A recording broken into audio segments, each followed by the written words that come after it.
natural world is a topic that is not hard to dive into and get lost in. It's one of my favorites.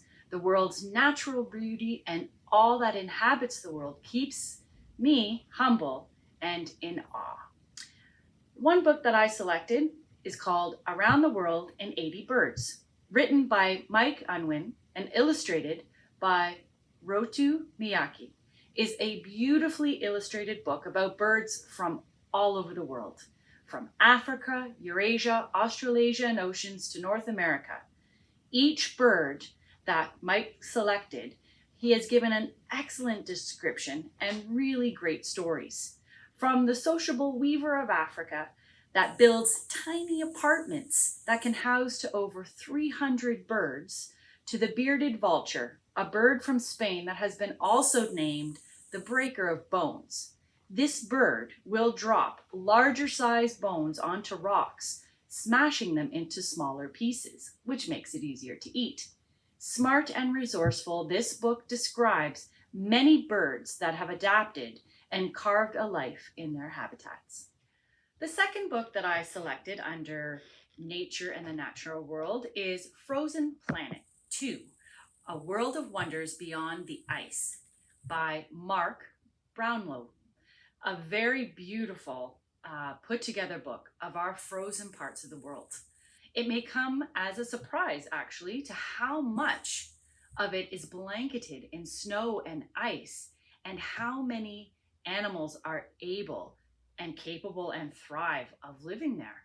These vast frozen wildernesses cover more than a fifth of the earth. From the highest peaks to the snowbound deserts to alien worlds deep beneath the ice, they are home to an astounding array of animals found nowhere else on Earth.